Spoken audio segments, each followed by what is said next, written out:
오늘은 로마서에 이어서 이제 갈라디아서를 좀 하도록 그렇게 하겠습니다. 이 갈라디아서는 보시다시피 바울이 기록을 했습니다. 1절에 보면 오늘 읽은 말씀에 사람에게도 나지 아니하고 사람으로 말미암지도 아니하며 오직 예수 그리스도와 죽은 자들부터 그분을 살리신 하나님 아버지로 말미암아 사도가 된 바울은 하면서 바울이 자기가 기록한다라고 분명하게 써놓고 있습니다. 바울이 기록을 했어요. 그리고 누구한테 기록을 하는 거냐면, 누구한테 쓰는 거냐면, 우리가 이 서신서를 읽을 때 수신자를 잘 파악하는 게 굉장히 중요합니다. 누구에게 썼는지, 왜 썼는지, 어떤 목적으로, 언제 썼는지 이런 것들을 우리가 잘 알 때 이 말씀들을 우리가 잘 이해를 할 수가 있습니다. 누구에게 썼냐면 2절에 보면 나와 있어요. 나와 함께 있는 모든 형제들과 더불어 갈라디아의 교회들의 편지하노니. 그러니까 누구에게 썼냐면 갈라디아에 있는 교회들에게 편지를 쓴 거예요. 그러니까 믿지 않는 사람들에게 편지 쓴 게 아니라 이미 예수 그리스도를 믿고 있는 사람들에게 그의 믿음들을 견고하게 하기 위해서 쓰여진 거다라고 우리가 알 수가 있습니다. 그리고 언제 썼냐면 거기 보면 기록 시기가 위에 보면 55년으로 되어 있는데 이거는 좀 학설이 여러 가지로 많이 있습니다. 먼저 이 갈라디아를 우리가 잠깐 지도를 잠깐 한번 볼까요? 혹시 뒤에 보면 지도가 있거든요. 거기에 보시면 제 지도로는 18페이지 하고 19페이지가 있는데 사도 바울의 1, 2차 선교 여행이라는 18페이지에 보면 있습니다. 다 찾으셨나요? 여기 보시면 사도 바울의 1, 2차 선교 여행 이렇게 있어서 그 사도 바울이라고 적혀 있는 글자 아래로 이렇게 내려오면 갈라디아라는 데가 있어요. 보이시죠? 여기가 갈라디아입니다. 여기 갈라디아. 근데 학설이 이 북갈라디아가 있고 남갈라디아가 있다 이렇게 얘기를 해요. 그래서 남갈라디아는 밑에 루가오니아, 그 밑에 보면 루가오니아 있죠? 또 옆으로 약간 가면 비시디아, 또 오른쪽으로 약간 보면 길리기아 이렇게 있어요. 여기를 남갈라디아고 지금 갈라디아라고 써 있는 여기가 북갈라디아다 이렇게 지금 학자들이 얘기를 하고 있습니다. 그래서 이 사도 바울이 거기 이 색깔을 보시면 그 1차 선교 여행은 파란색으로 갔다가 노란색으로 이제 돌아오는 그 1차 전도 여행을 보면 그 남갈라디아를 이렇게 갔다 오는 게 보여요. 그리고 2차 선교 여행은 빨간색으로 출발을 해서 초록색으로 이렇게 돌아오게 되는데 그때에도 이렇게 육지를 이렇게 거쳐서 남갈라디아를 이렇게 다녀온 것 같이 이렇게 보여주고 있습니다. 그다음에 이제 3차 전도여행을 가도 보면 뒷장에 있는데 마찬가지로 거기를 거쳐서 이렇게 돌아오는 것을 볼 수가 있습니다. 이걸 지도를 좀 생각을 하시면서 우리 갈라디아서 4장을 잠깐 가보겠습니다. 4장 13절에 보시면 너희가 알거니와 내가 처음에 육체의 연약함을 통해 너희에게 복음을 선포하노라. 내 육체 안에 나를 시험하는 것이 있었으되 너희가 그것을 업신여기지도 아니하고 거부하지도 아니하였으되 오히려 나를 하나님의 천사같이 곧 그리스도 예수님같이 받아들였다. 이렇게 얘기를 합니다. 처음에 at the first라고 이렇게 나오는데 처음이라는 게 나옴으로써 뭘 우리한테 시사해 주냐면 사도 바울이 갈라디아를 한 번 간 게 아니구나. 뭐 한 번 갔으면 내가 너희에게 방문했을 때 뭐 이렇게 했겠죠. 근데 처음에라는 우리에게 말씀을 주시는 것은 갈라디아를 한 번 방문한 게 아니구나. 한 번 이상을 두 번을 이상을 방문을 했겠구나. 이렇게 우리가 알 수가 있습니다.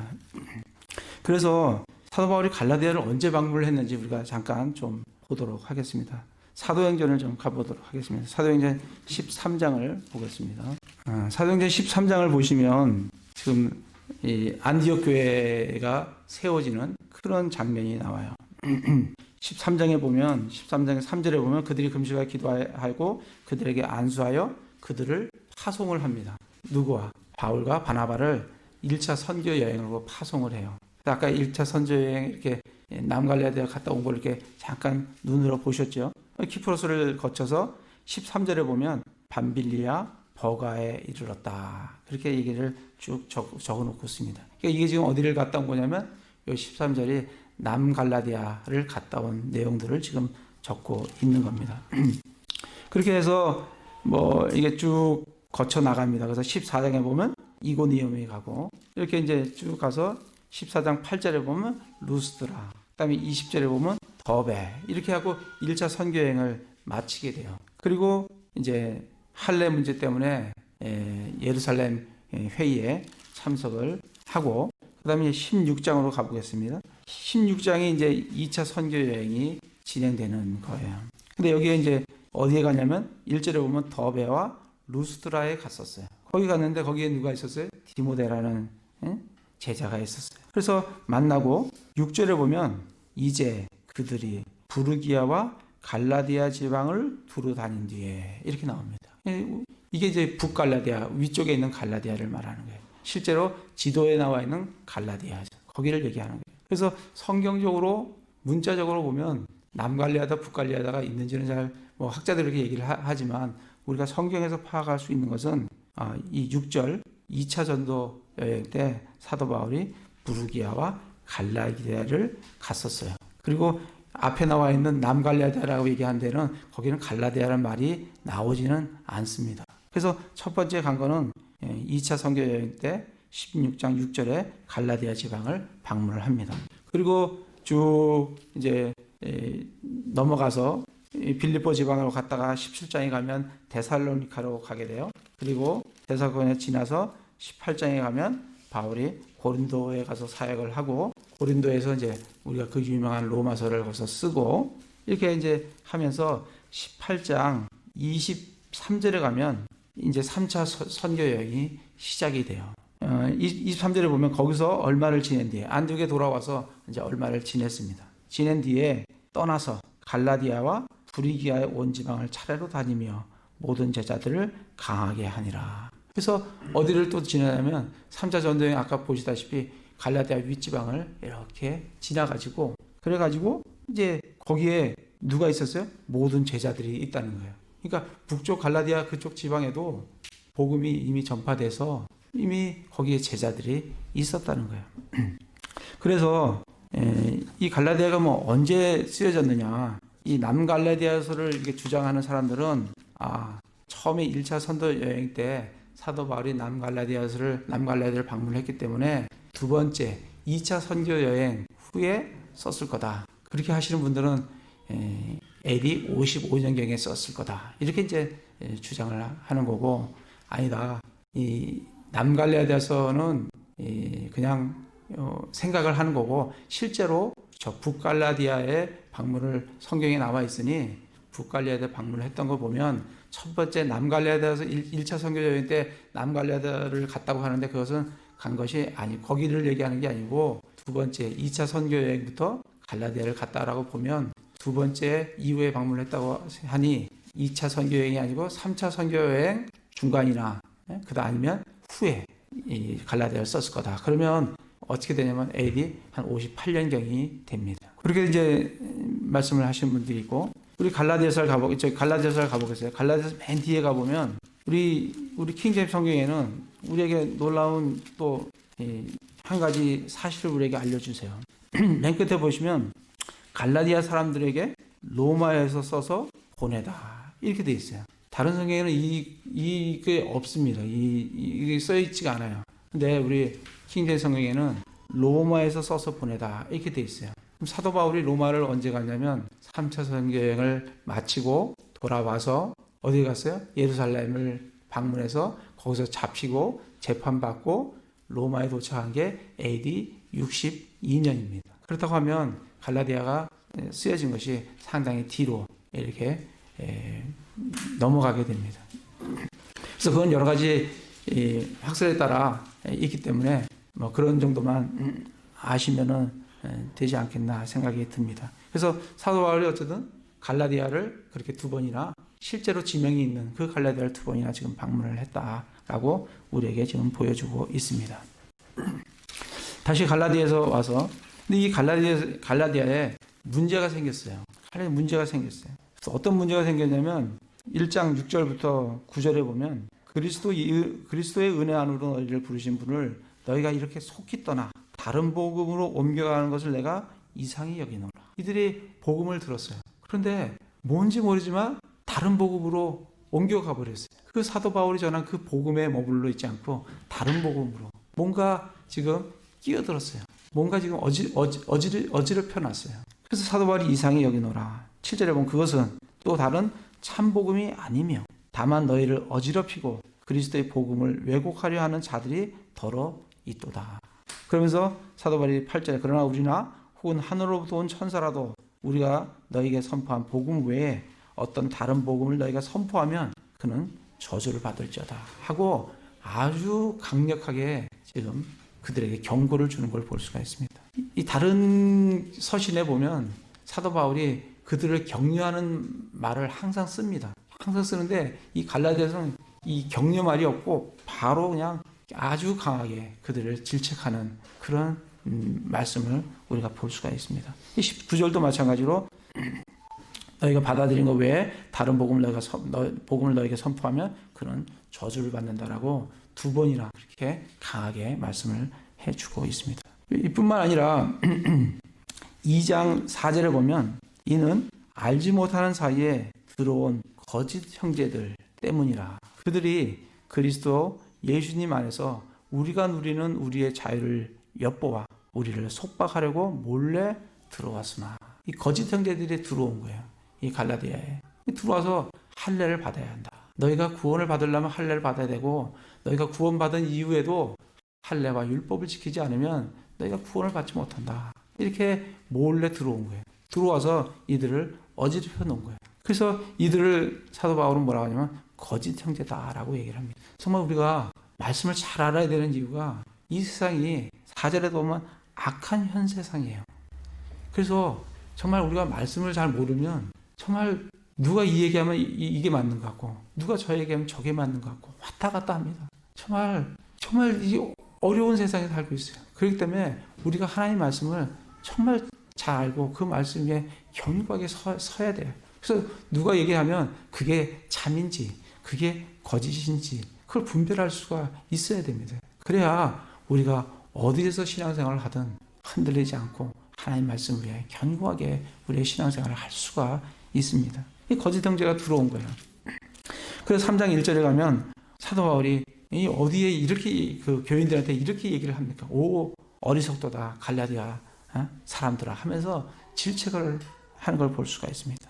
예수 그리스도께서 십자가에 못 박힌 것이 너희 가운데 너희 눈앞에 분명히 계시되었거늘 누가 너희를 꾀었어요. 너희가 진리에 순종하지 못하게 하더냐. 내가 너희에게 다만 이것을 알게 하노라. 너희가 율법의 행위로 성령을 받았느냐 믿음에 관하여 들음으로 받았느냐. 그들은 말씀을 들음으로 성령을 받았습니다. 그런데 3절에 너희가 그렇게 어리석으냐. 너희가 성령 안에서 시작하였다가 이제 육체로 완전해지고 하자 하느냐. 성령으로 거듭났어요. 근데 다시 율법의 행위로 율법으로 돌아가는 것을 지금 사도 바울이 질책을 하고 있는 것을 볼 수가 있습니다. 4장에 가서 보시면 그러면 그 내용이 구체적으로 어떤 거냐. 4장 9절에 보면 그러나 이제 너희가 하나님을 안 뒤에 혹은 하나님께 알려진 뒤에 어찌 다시 약하고 천한 초등 원리로 돌아가 다시 그것에 속박당하려 하느냐. 너희가 날과 달과 때와 해를 지키니 내가 너희를 위하여 헛되이 수고하였을까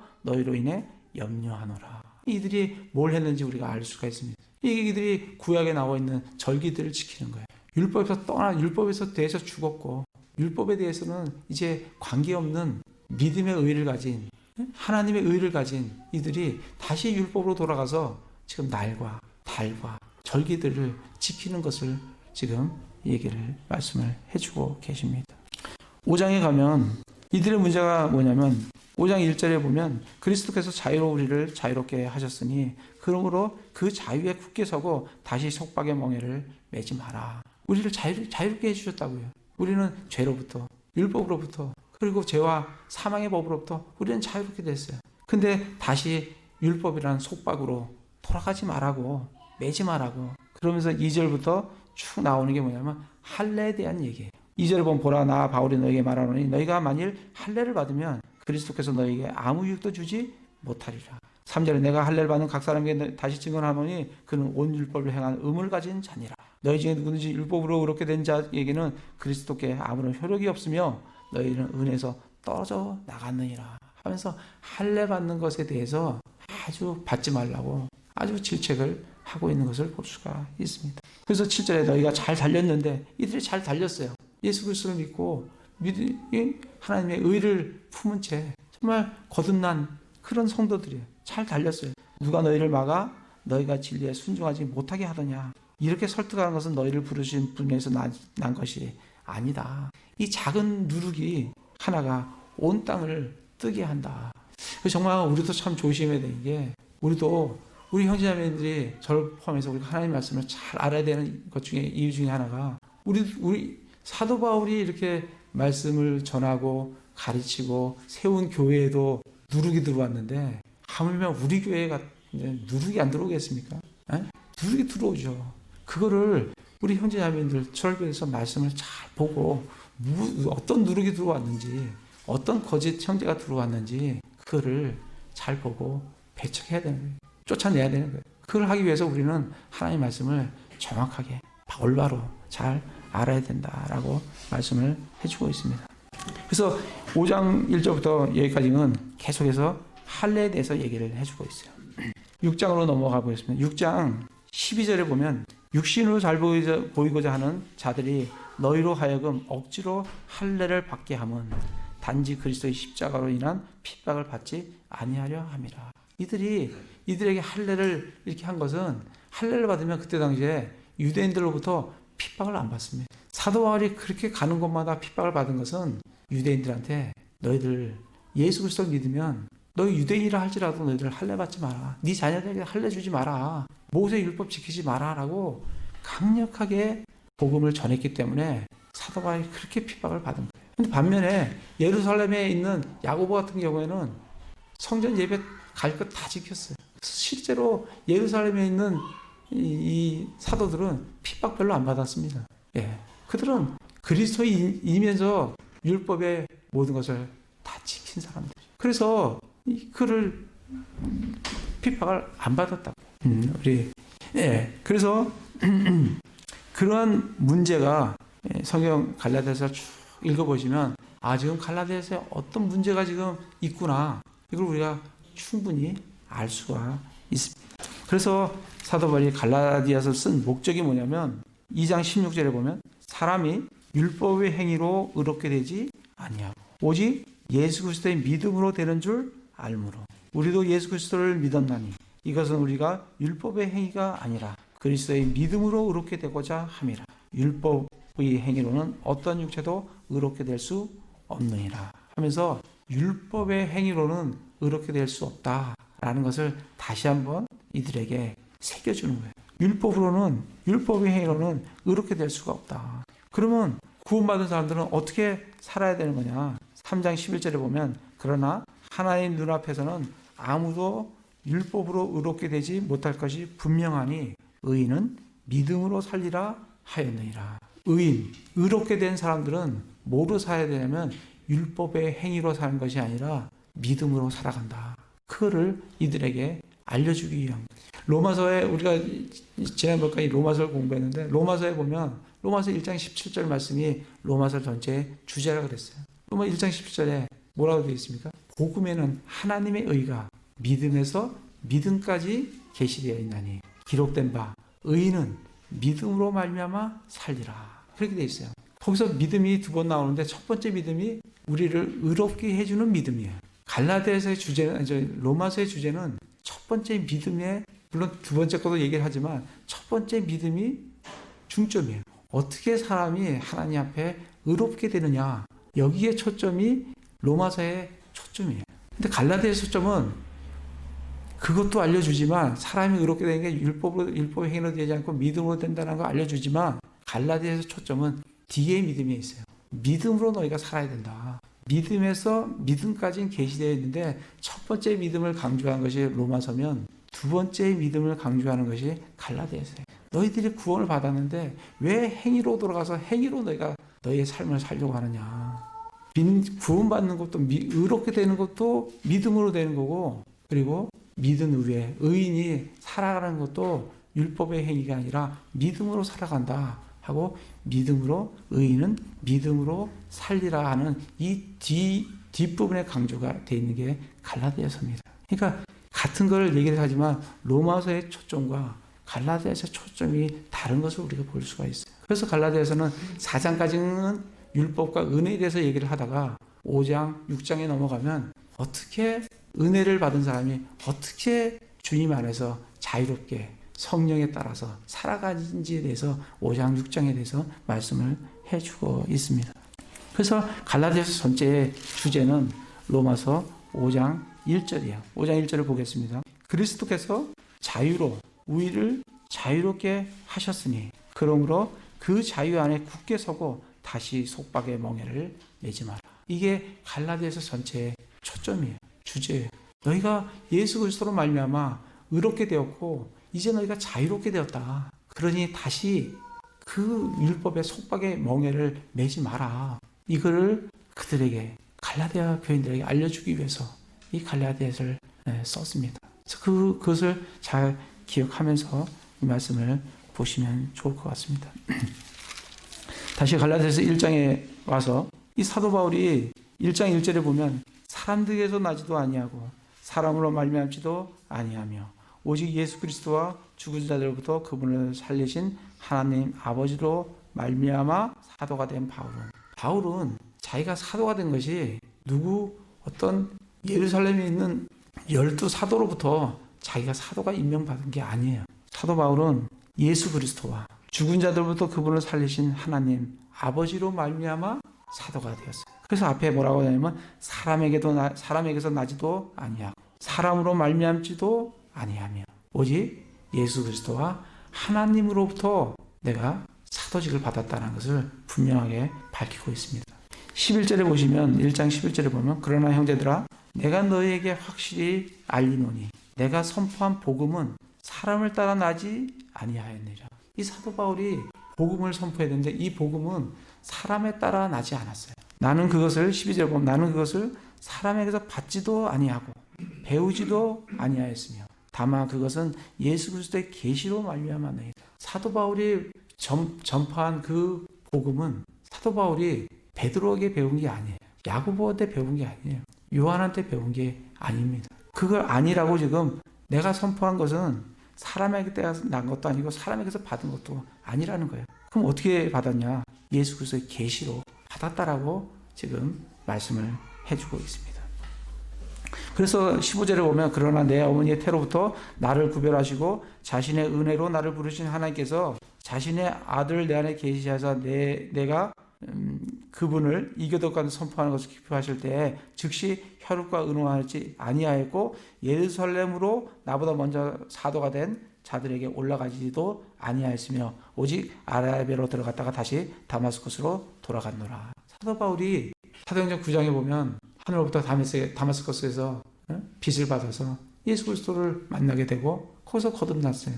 주여 내가 무엇을 하리이까? 주여 누구시니까? 이런 고백을 하면서 그 복음을 듣고 거듭난 다음에 사도행전에는 그가 어디로 갔다는 말이 없고 그냥 바로 예루살렘으로 간 것이 기록이 돼 있어요. 그런데 갈라디아서에서는 그 사이에 사도 바울이 어디에 갔다는 것을 명기를 해놓고 있습니다. 사도 바울은 예루살렘으로 간 게 아니에요. 예루살렘으로 나보다 먼저 사도가 된 자들에게 올라가지 아니했다고 했잖아요. 그럼 어디로 갔냐면 아라비아로 먼저 들어갔어요. 그래서 추정하기를 이 아라비아에 가서 사도 바울은 아마 계시를 받았을 거다. 그래서 신약 교리를 다 완성을 했을 거다. 그렇게 지금 설명을 하고 있습니다. 거기 가서 계시를 받고 그리고 다시 다마스쿠스로 돌아간 다음에 그 다음에 3년 뒤에 베드로를 만나러 지금 예루살렘에 갔다라고 이 내용을 지금 이 갈라디아서에 적고 있습니다. 사도 바울은 받은 복음이 이 베드로나 사람에게서 받은 게 아니에요. 그들한테 배운 게 아니에요. 오히려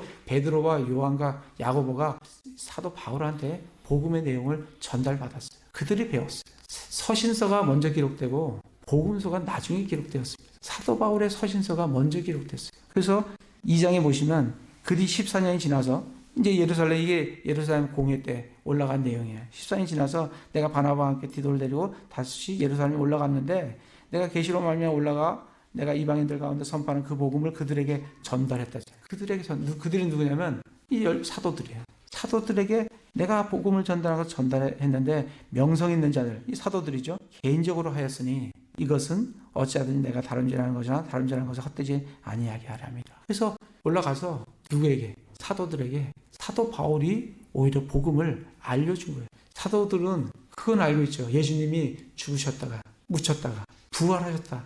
그 예수님의 죽으심과 부활을 전했는데 사도 바울은 그 교리를 확실하게 정립하신 한 사람은 하나님께서 사도 바울에게 계시를 통해서 이걸 알려주셨다라고 우리에게 말씀을 전해주고 있습니다. 그래서 2장 9절에 보면 또 기둥같이 여기던 야고보와 게바와 요한은 내게 주신 은혜를 깨닫고, 이들이 깨닫잖아요. 사도 바울이 전해준 것을 이들이 깨달아요. 깨닫고 나와 바나바에게 오른손을 내밀어 교제를 청하였으니 이것은 우리는 이 교도에 가고 그들은 할례를 가고자 함이라. 사도 바울은 계시를 받고 그 교리가 명확했습니다. 그래서 11절에 가면 베드로가 정말 위선을 했을 때 사도 바울이 책망하는 장면이 나오지 않습니까? 베드로는 아직까지 이 예수님의 죽으심과 부활하심을 정하지만 이 교리적으로 명확하지가 않아요. 그러니까 사도 바울이 그 명확하지 않은 베드로를 책망하는 장면이 지금 11절부터 나오는 것을 볼 수가 있습니다. 이게 사도 바울이 예수 그리스도부터 받은, 계시로 받은 그러한 복음이에요. 에베소서 잠깐 가보겠습니다. 에베소서 3장. 사도 바울은 이 계시로 받은 게 이 복음에 대한 계시를 명확하게 받으셨어요.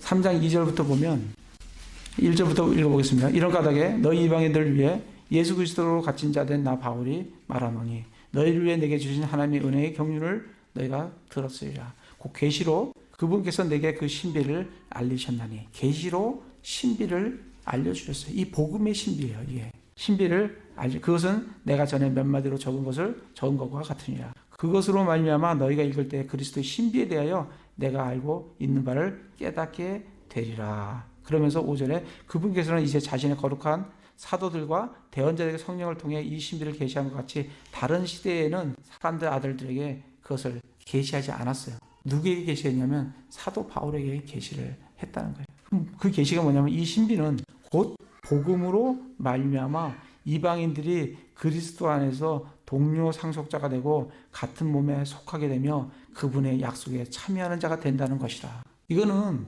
어떤 사도들도 알지 못하는 그런 계시예요. 사도 바울은 계시로 이런 비밀을, 이 신비를 명확히 알고 있었어요. 그래서 이방인들에게 복음을 선포하고 그들이 이 복음을 말미암아 예수 그리스도와 함께 공동 상속자가 된다는 것을 명확하게 알았기 때문에 그들에게 복음을 전하고, 그리고 그 율법과 거기에 얽매일 필요가 없다는 것을 그들에게 강력하게 전하는 그런 모습을 우리가 볼 수가 있습니다. 그래서 다시 갈라디아서 와서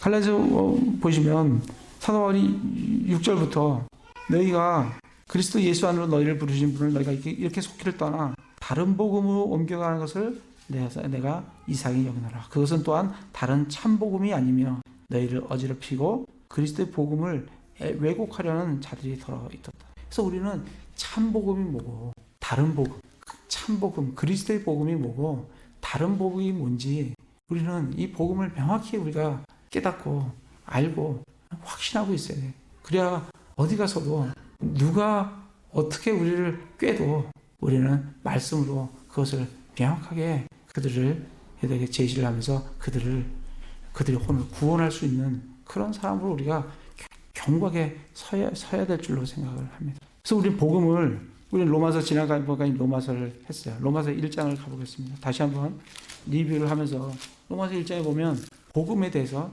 우리에게 말씀을 전해주고 계세요.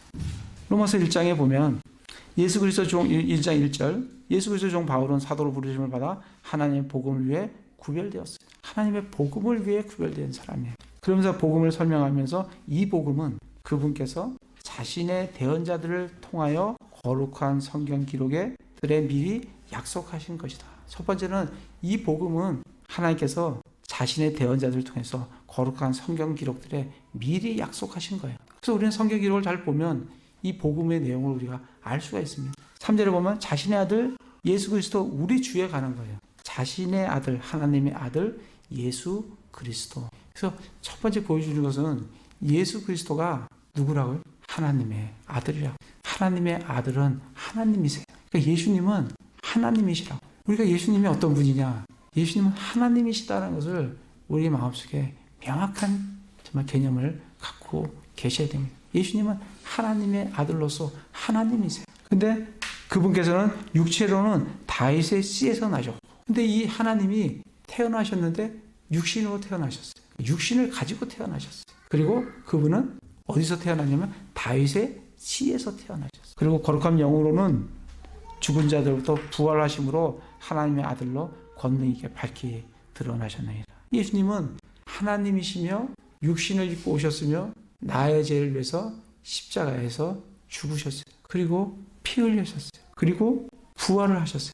그래서 부활하심을 통해서 예수님이 하나님의 아들이시다 하는 것을 권능 있게 밝히 드러내 보여주셨습니다. 이게 복음의 내용이 다예요. 복음의 내용은 축약하면 하나님이신 예수님이 육체로 오셔서 나의 죄를 위해서 십자가에서 피 흘려 죽으시고 그분이 부활하심으로 말미암아 나의 의로움을 확증의 보증으로 보여주셨다. 그 내용을, 그것을, 그 예수님을 내가 받아들이고 믿을 때 나에게 구원이 있다라고 말씀을 해주고 계십니다. 그래서 정말 우리가 예수님이 하나님이시라는 것은 구약에 보면 예수님을 여자의 씨에서 나겠다라고 말씀을 해주시고 실제로 마리아에게서 태어나셨어요. 여자의 씨에서 이 남자가 없이 성령으로 말미암아 잉태해서 수태해서 태어나신 분이 예수님이세요. 여자의 씨예요. 처녀 탄생을 말씀을 해주고 계십니다. 뿐만 아니라 다윗의 후손으로 아브라함과 다윗의 후손으로 오시겠다고 말씀해 주셨어요. 그래서 실제로 마태복음 1장이 전체가 누가복음 전체가 예수님의 그 족보에 대해서 왜 예수님이 아브라함과 다윗의 자손으로 오셨는지 그걸 우리에게 보여주시는 게 마태복음 1장, 누가복음 3장입니다.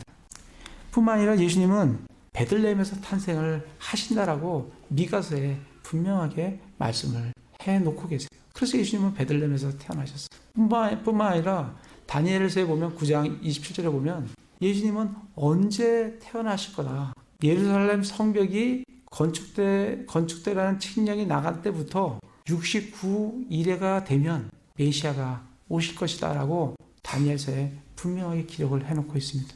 그래서 구약의 능통한 유대인들은 예수님이 언제 오실지 계산을 할 수가 있습니다. 그러니까 69일이면 483년이에요. 그러면 정확하게 이쯤 되겠구나 라고 그들은 판단을 할 수가 있어요. 그래서 침례자 요한이 회개하라 하늘의 왕국이 가까이 왔느니라 라고 얘기할 때 많은 사람들이 몰려드는 이유가 지금 이제 메시아가 올 때가 지금 가까이 왔구나 그들이 알고 있어요. 그렇기 때문에 그들이 침례자 요한한테 그렇게 달려든 거예요. 탄생 시기를 알려주셨어요. 그리고 왕이 오시기 전에 침례자 요한이 전령이 먼저 와서 왕의 길을 예비를 했습니다.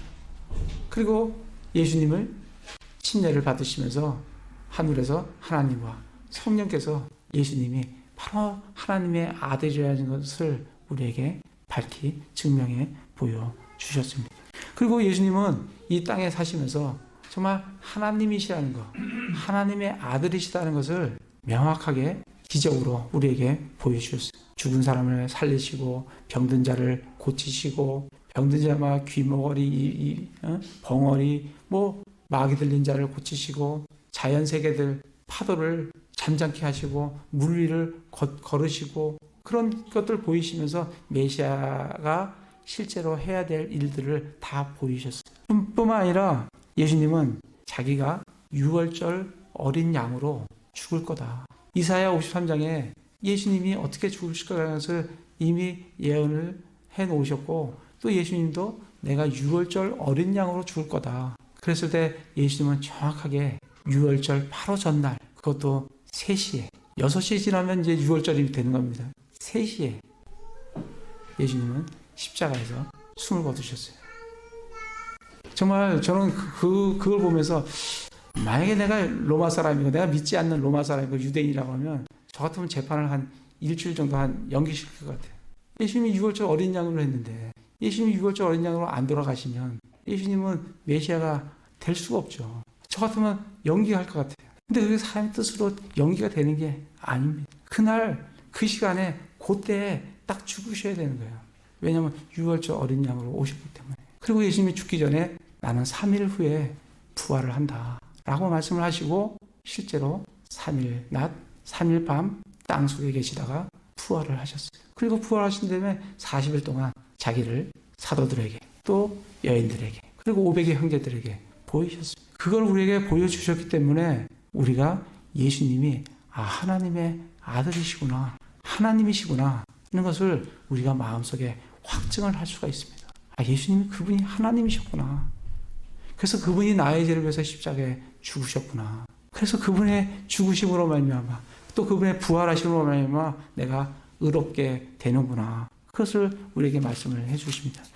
로마서 4장을 한번 가보겠습니다. 로마서 4장에 보시면 4장 25절에 보면 그분께서는 우리의 범죄로 인하여 넘겨지셨으며 우리의 죄 때문에 죽으셨어요. 우리의 칭의를 위하여 다시 일으켜지셨느니라. 우리를 의롭다 하시기 위해서 예수님은 부활을 하셨어요. 다시 말하면 예수님이 부활하신 것이 우리 칭의에 대한 보증 수표입니다. 부활하셨다는 것을 통해서 내가 하나님 앞에 의롭다라는 것을 믿음으로 말미암아 의롭게 된다는 것을 보증 수표로 우리가 받은 거라고 말씀을 해주고 계십니다.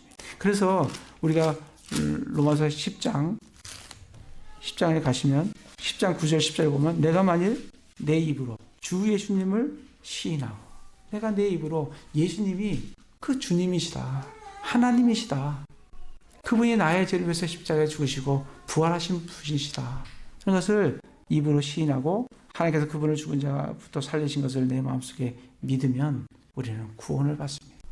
예수님이 하나님이시라는 것을, 그 하나님이시 되신 예수님이 육체로 오셨고 그분이 나의 죄를 위해서 십자가에 달리셨고 내가 그분이 부활하셨고 그분을 그 내용을 믿는 게 아니라 그 내용을 믿을 뿐만 아니라 그런 그분이신 그 예수님을 내가 내 마음의 구세주로, 주님으로, 구원자로 내가 내 마음에 모셔드리면 예수님은 내 안에 들어오시겠다고 말씀하셨어요. 요한복음 1장 12절에 보면 영접하는 자, 곧 그 이름을 믿는 자들에게는 하나님의 아들이 되는 권능을 주셨다라고 하죠. 우리가 믿는다는 것은 예수님을 나의 구원자로 그 인격체이신 예수님을 내가 받아들이는 거예요. 그러면 그 예수님이 내 안에 들어오셔서 나와 함께 삶을 나누게 되는 거예요. 그게 영생입니다. 그게 구원이에요. 그래서 정말 한번 자신들 잘 생각을 해보시기 바랍니다. 정말 내가 하나님의 아들이시며 그분이 육체로 오셨으며 그분이 십자가에서 나의 죄를 위해서 죽으시고 부활하신 그 인격체이신 그 예수님을 내가 내 마음의 구원자로 내가 내 마음에 모셔드렸는지, 모셔드렸으면 우리 안에 사십니다. 우리 안에 들어와 계세요. 나와 함께 삶을 나누신다. 우리는 그분으로 인해서 구원받고 요한일서 5장 11절 12절에 보면 아들이 있는 자에게는 생명이 있고 하나님의 아들이 없는 자에게는 그가 어떠한 사람이든 그에게는 생명이 없다라고 되어 있습니다. 예수 그리스도가 길이요 진리요 생명이에요. 그 생명이신 그 예수님을 내가 받아들이면 내 안에 예수님이 계시기 때문에 내가 영원한 생명이 나한테 있다라고 말씀을 해주고 계십니다. 그게 사도 바울이 전한 그런 복음이에요. 사도행전 21장을 가보겠습니다. 사도행전 21장에 보시면 사도 바울이 그렇게 전하면서 그 복음에는 어떤 행위나 어떤 율법의 요소도 들어갈 수가 없어요. 그래서 사도행전 21장 21절을 보시면 그들이 너에 대해 곧 내가 이방인 가운데서 있는 모든 유대인들이 자기 아이들에게 할례를 행하서는 안 되며 또 관례대로 걸어서도 안 된다고 말하면서 그들을 가르쳐서 모세를 저버리게 한다 하는 것에 대해 알게 되었다. 사도 바울은 복음은 율법의 요소가 전혀 들어가지 않습니다. 율법 밖에 있는 하나님의 의예요. 그렇기 때문에 사도 바울은 21절 같이 이방인들에게 있는 유대인들에게 너희가 예수 그리스도를 믿었으면 네 자녀들에게 할례를 행해서는 안 된다. 네 자녀들도 예수 그리스도를 믿으면 할례를 받을 필요가 없다. 율법의 요소는 전혀 들어가서는 안 된다라고 전하면서 복음을 전하면서 핍박을 받은 것을 볼 수가 있습니다. 그 복음이 사도 바울이 전한 그런 복음이에요. 그런데 반면에 우리 갈라디아서 가보면 아까 좀 살펴봤다시피 여러 가지 행위적인 요소들이 많이 들어와 있는 것을 보게 됩니다. 근데 그런 그에 대한 판결은 이미 사도행전 15장에서 이미 판결이 난 것을 우리가 볼 수 있습니다. 나중에 우리가 성경 공부하면서 좀 살펴보도록 하겠습니다. 그래서 갈라디아에서 가르쳐주고 있는 것은 이 은혜와 이 율법이 어떻게 다른 거냐. 요한복음 1장 17절에 모세는 율법은 모세를 통해서 주셨고 은혜는 예수 그리스도를 통해서 주셨어요. 율법은 싹이고 은혜는 선물이에요. 율법은 육신의 행위에서 난 자기 의를 추구하지만 은혜는 하나님으로부터 난 하나님의 의를 추구해요. 죄를 깨닫게 하고 은혜는 생명과 구원을 줘요. 율법은 그림자예요. 은혜가 본체입니다. 율법 아래에 있는 자는 저주 아래에 있는 자들이에요. 은혜는 우리에게 복을, 생명을 가져다 줍니다. 그러면서 갈라디아에서 쭉 비교해 놓은 것들이 율법과 은혜에 대해서 비교하면서 너희가 율법으로 다시 돌아가지 마라. 그건 정말 어리석은 일이다. 그것을 갈라디아인들에게 가르쳐 주고 있습니다. 현 시대에도 보면 이렇게 있지만 2000년 전에 이미 이렇게 명확하게 하나님 말씀에 적혀 있는데도 요즘 보시면 안식교가 같은 데 보면 율법으로 지금 돌아가고 있어요. 제가 어저께 이 말씀을 준비하면서 메시아닉 주라는 것을 찾아봤어요. 인터넷 들어가서 한번 메시아닉 주하고 한국어를 이렇게 쳐보세요. 그러면 그들이 어떻게 주님을 섬기는지 섬기는 게 아니에요. 율법의 그 구약의 요소들이 엄청나게 많습니다. 그들은 구약에 있는 모든 율법을 지키면서 예수님을 믿는다는 거예요. 그 복음은 저주받는 복음이라고 사도 바울이 분명하게 기록을 해놓고 있습니다. 그래서 정말 우리는 이 현 세상이 얼마나 악한 세상인지 몰라요. 그런 게 안 믿을 것 같지만 믿는 사람이 그렇게 많아요. 그렇게 딸려간다고. 그렇게 꿰임을 받습니다. 그래서 정말 우리가 이 갈라디아서를 통해서 정말 참 복음이 뭐고 거짓 복음이 다른 복음이 뭔지 그것을 분명히 잘 깨달아서 정말 이 시대에 이 정말 악한 이 시대에 정말 우리가 은혜 가운데 정말 자유로운 가운데 정말 주님을 섬기면서 살아가는 그런 형제자매들 다 되시기를 기도를 드립니다.